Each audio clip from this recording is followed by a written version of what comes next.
So ఇది పూర్తిగా భూమిపై జరిగింది కాబట్టి, నేలపైన రన్వేపై జరిగింది కాబట్టి సరిపోయింది, లేదంటే ఈ ప్రమాద తీవ్రత మరోలా ఉండేది. So spice jet right wing పూర్తిగా డ్యామేజ్ అయిపోయింది. ఆకాశ ఎయిర్లైన్స్ సంబంధించినటువంటి లెఫ్ట్ వింగ్ పూర్తిగా డ్యామేజ్ అయింది. రెండు వైపులా ఇప్పుడు డ్యామేజ్ జరిగింది. సో ప్రస్తుతానికి ఈ విమానంలో ప్రయాణిస్తున్నటువంటి ఆల్రెడీ ప్రయాణికుల వారికి ఎటువంటి అపాయం కలలేదు. బట్ అక్కడ ప్యాసింజర్స్ వెంటబెట్టిన వారందరూ కూడా హుటాహుట్న ఆ విమానం నుంచి దింపే ప్రయత్నం చేశారు. So the Akasa plane was stationary park చేసి ఉండబడింది. Spice jet aircraft accidentally hit it while moving on to the tarmac. Exact cause under investigation. So present దీనిపై ఇన్వెస్టిగేషన్ కూడా ఆలోచించినట్టు తెలుస్తోంది. Flights from those aircraft got cancelled and delayed. So present ఈ రెండు విమానాలు కూడా ఒకదానొకటి ఢీకొట్టాయి. ఒకటి ఆకాశ ఎయిర్లైన్ సంబంధించి విమానం అది పార్క్ చేసి ఉంచారు ఇందిరాగాంధీ ఇంటర్నేషనల్ ఎయిర్పోర్ట్లో. మరోవైపు ఇంకో విమానం అప్పుడే రన్వే పైకి వెళ్తోంది. సో ఈ రెండు విమానాలు ఒకదానొకటి కొలైడ్ అయిపోయి ఒకసారి ఆ విజువల్ చూస్తే అర్థమవుతోంది. రెండు వైపులా అటు స్పైస్ జెట్ సంబంధించి రైట్ సైడ్ వింగ్ అండ్ ఆకాశ ఎయిర్లైన్కి సంబంధించి లెఫ్ట్ సైడ్ వింగ్ పూర్తిగా డ్యామేజ్ అయింది. So this is not a crash, ఇది ఒక క్రాష్ అయితే ఏం జరిగేటువంటి ఒక జనరల్గా జరుగుతూ ఉంటాయి, మన సినిమాలో చూస్తూ ఉంటాం. ఒకదానొకటి ఢీ కొట్టాయంటే భారీగా మంటలు ఎగిసిపడుతూ ఉంటాయి, చాలా పెద్ద ప్రమాదం సంభవిస్తూ ఉంటుంది. కానీ ఇక్కడ అటువంటి సంఘటనలు ఏం జరగలేదు. ఇది ఒక చిన్న డ్యామేజ్ అయినట్టుగానే చూస్తున్నారు. But it's biggest thing. So అది కింద నేలపై ఉన్నటువంటి పార్క్ చేసే విమానాన్ని ఇటు స్పైస్ జెట్ వెళ్ళి ఢీకొనడం కొంత అందరినీ ఆశ్చర్యానికి భయానికి కూడా గురి చేసింది. వెంటనే అక్కడికి వెళ్ళిన సిబ్బంది వాటిని ఆ కొలిజన్ నుంచి దూరం తీసుకొచ్చారు. So but it's still a dangerous thing, serious thing happening on their. So planes are largely and sensitive, even small hits can cause heavy structural damage అని చెప్పి ఇందిరాగాంధీ ఇంటర్నేషనల్ ఎయిర్పోర్ట్కి సంబంధించిన అధికారులు అనౌన్స్ చేస్తున్నారు. So airport traffic management, so pilot ground coordination, safety protocols were busy at airports. So దీనికి సంబంధించి మరిన్ని updates మా ప్రతినిధి కృష్ణమోహన్ అందిస్తారు. కృష్ణమోహన్, ఏం జరిగింది? ఢిల్లీలో నేలపై ఉన్నటువంటి ఒక పార్క్ చేసిన విమానాన్ని ఇంకో విమానం రన్వే పైకి వెళ్తుండగా ఢీకొట్టింది. దీంట్లో రెండు విమానాలు డ్యామేజ్ అయింది. దీనిపైన ఢిల్లీ ఇందిరాగాంధీ ఇంటర్నేషనల్ ఎయిర్పోర్ట్ ఎటువంటి సిచ్యువేషన్ నెలకొంది? దాంట్లో ఎవరైనా ప్రయాణికులు ఉన్నారా? డెఫినెట్గా అంటే ఈ విమానం మాత్రం కొంత స్పైస్ జెట్ కి సంబంధించిన నిర్లక్ష్యంగానే భావిస్తున్నారు మనోజ్. బేసిక్ గా ఈ విమానం సంబంధించిన వివరాలకు వెళ్తే ప్రయాణికులు స్పైస్ జెట్ లో మాత్రం ఉన్నారు.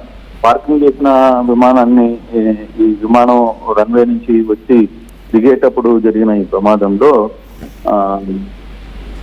విమానం రెక్కలకి ఢీకొనింది. బేసిక్ గా ఇది ఒకసారిగా వరుసగా జరుగుతున్న ప్రమాణాలను చూసుకోవచ్చు, లేకపోతే రైల్వే ఆ విమానానికి సంబంధించిన పైలట్ నిర్లక్ష్యం కూడా కొంత కనపడుతుంది. అయితే ఎవరికి దెబ్బలు తగలేదు, కానీ ఒకసారిగా అయితే ప్రయాణికులు పానిక్ అయ్యారనేది సమాచారం అయితే తెలుస్తోంది. ఈ పానిక్ అయిన సమాచారంలో ఒకసారిగా ఈ దెబ్బలు తగలడం, కొద్దిగా చిన్న చిన్న దెబ్బలు తగ్గితే ఆ విమానం అంచు సైడ్ లో కూర్చున్న వాళ్ళకి మాత్రం ఆ దెబ్బలు తగిలే.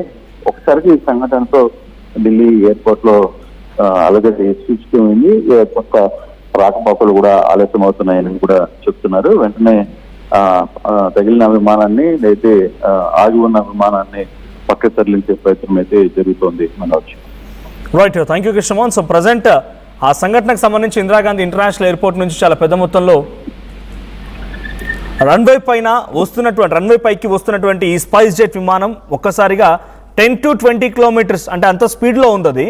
సో స్పైస్ జెట్ అప్పుడు స్టార్ట్ అయింది, రన్వే పైకి వస్తుంది. అక్కడ ఆగి ఉన్నటువంటి ఆకాశ ఎయిర్ ఫ్లైట్కి సంబంధించి దాన్ని ఢీకొట్టింది. సో ఈ ఢీకొట్టిన సంఘటనలో ప్రస్తుతం ఇక్కడ ప్రయాణికులు ఎవరూ లేరు. ఇప్పుడు రన్వే పైకి వస్తోంది, స్పైస్ జెట్ అలా మెల్లగా మూవ్ అవుతోంది. సో ఆ సిచ్యువేషన్లో ఈ ప్రమాదం జరగడంతో చాలా వరకు ఊపిరి పీల్చుకున్నారు. Spice jet aircraft continues turning or moving forward. Distance between two aircrafts become critically closer. చాలా దగ్గరగా మూవ్ అవుతుందంట. సో పార్క్ చేసి ఉన్నటువంటి విమానం ఒకటి, అప్పుడే కదులుతున్న స్పైస్ జెట్ ఒకటి చాలా దగ్గరగా మూవ్ చేసి ఉంచారు. So no immediate stop command, అది వెంటనే ఆపడానికి వీల్లేదు కాబట్టి అలా దాన్ని ఢీ కొట్టడం జరిగింది.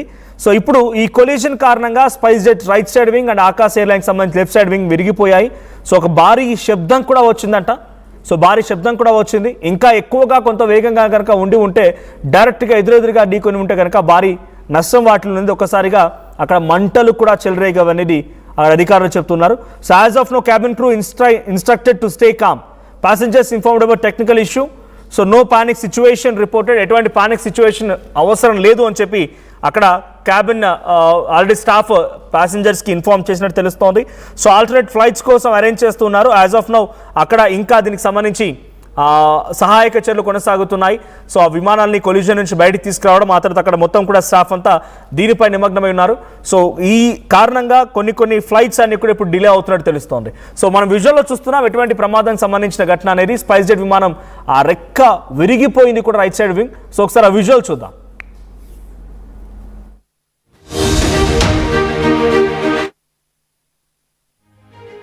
$148 plus student-led startups, 11 exited startups, 12 cash flow positive startups.